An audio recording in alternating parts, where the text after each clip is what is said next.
우리는 이런 국제적인 예상을 충분히 해서 대비책을 꼭 마련해야 될 거라고 생각합니다.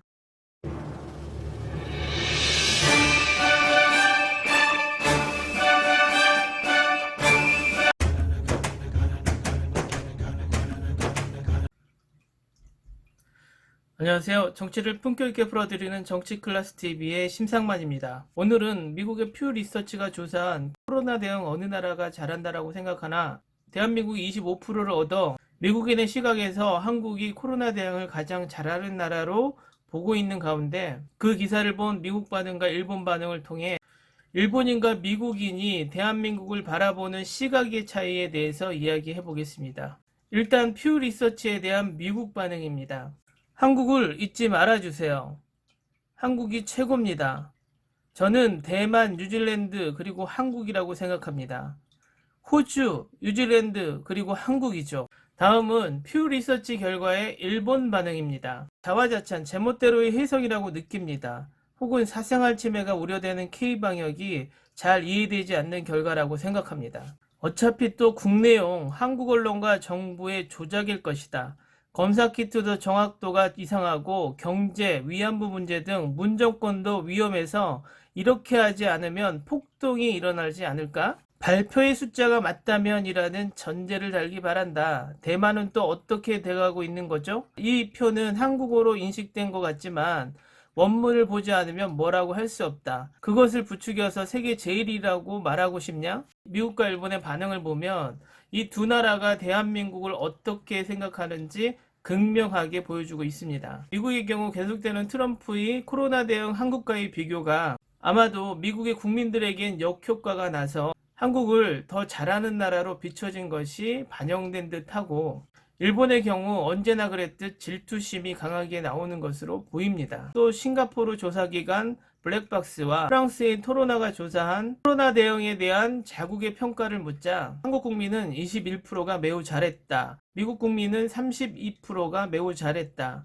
중국 국민은 86%가 매우 잘했다. 베트남 국민은 82%가 매우 잘했다. 민주주의 국가와 공산주의 국가의 코로나 대응에 대한 자국의 평가가 이렇게 차이가 나는 걸 보면 정치적 성향과 폐쇄성이 여론에 미치는 영향을 단적으로 보여주는 예가 된 것 같습니다. 그 중에 예외적인 나라가 한 곳이 있는데 일본은 5%가 매우 잘한다. 대답이 나왔으나 일본이 코로나 대응을 잘하고 있는가에 대한 질문에는 70%가 그렇다라는 대답을 해 일본 국민이 코로나 대응에 대한 국뽕과 국가의 사이에서 갈등을 보이고 있음을 극명하게 보여주고 있습니다. 그런 와중에 미국의 트럼프가 계속해서 중국을 압박하고 있는 가운데 갑자기 28년 동안 하지 않았던 핵실험 카드를 꺼내놓고 중국을 압박하기 시작하는데 21세기의 때 아닌 신냉전 체제가 도래하는 것이 아닌가 조심스럽게 전망하고 있습니다. 트럼프는 중국의 코로나 책임론을 동맹국에게도 같이 참여하라고 압박을 가하는 가운데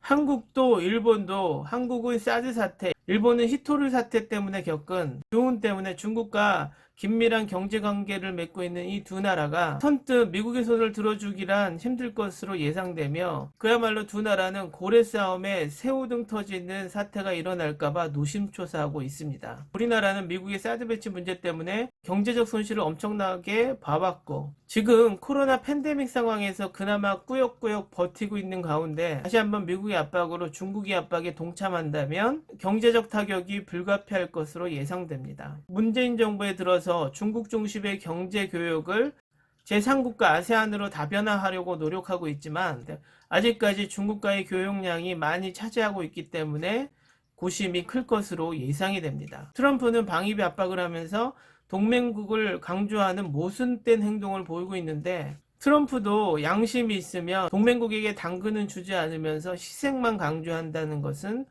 비단 저만 그렇게 생각이 들까요?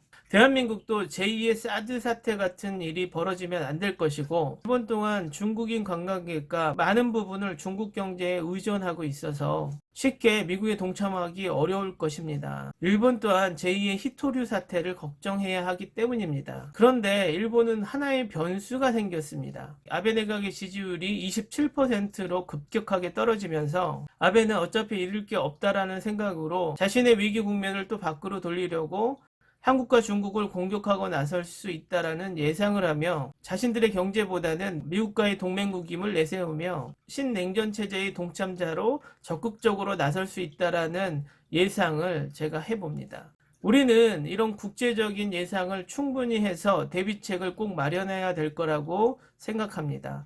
오늘은 여기까지 하겠습니다. 오늘도 생활 속 거리두기 꼭 실천합시다. 항상 시청해 주셔서 고맙습니다.